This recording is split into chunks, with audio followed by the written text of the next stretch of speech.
Өнөөгийн стресс, хямрал ихтэй энэ цаг үед бидний хойч ирээдүй болсон хүүхэд багчууд маань томчуудтай ялгаагүй стресс хямралд автж байгаа билээ. Кембрижийн хөтөлбөрт Монгол Од сургуулийн 500 хүүхэд, мөн Баянзүрх дүүргийн 148 дугаар сургуулийн 700 хүүхэд нийтдээ бид нэгэн өдрийн дотор 1200 хүүхдэд хүүхдийн бясалгал Анапанаг зохион байгууллаа.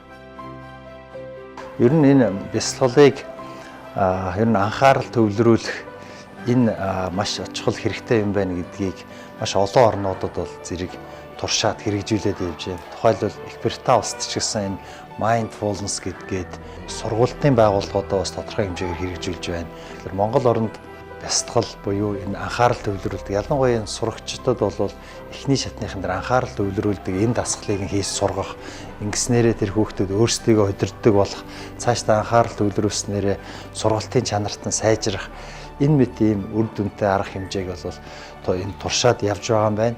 За боловсролын яамны зүгээс бол яг бүх орон даяар хэрэгжүүлэх тал дээр бол бид нар зөвхөн судалж үзэж байна. Тэргүй энэ манай хувийн сургуулиуд за мөн төрийн өмчит сургуулиуд ч гэсэн профессионал сургалтын бясалгалын төвтэй хамтраад энэ сургалтыг хүүхдүүдээр хийж байгаа юм байна.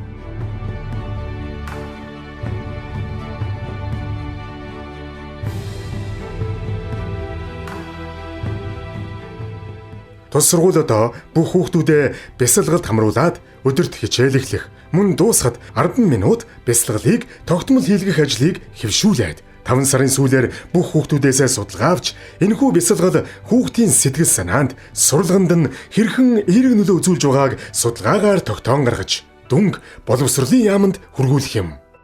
Олон улсын Кембрижийн хөтөлбөрийг хэрэгжүүлдэг сургууль байгаа. За энэ бясалгалыг хэрэгжүүлэх болсон шалтгаан нь бол маш олон хүчин зүйлээс шалтгаалаад анхаарал төвлөрөл маш сул байдаг. Энэ нь сургалтын чанарт бол хамгийн гол нөлөөлдөг асуудал хүүхдүүдийн маань анхаарал төвлөрөх асуудал байдаг байгаа.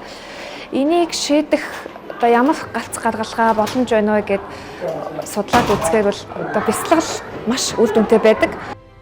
Монголын ирээдүй болсон хүүхдүүд багаасаа стресс, хямралгүй амьдрах арга ухаанд суралцаж, ёс суртахуунтай, бусдыг хайрлан энэрх сэтгэлтэй, зөв зүйтэй хүн болон хүмүүжихэд энэ бясалгал тусалгаас гадна төвлөрөл сайжирснаар сурлах сайжирч өндөр боловсролтой Монголын ирээдүй цогцлон бүртгэхэд үнэтэй хөв нэмэр болох нь дамжиггүй юм.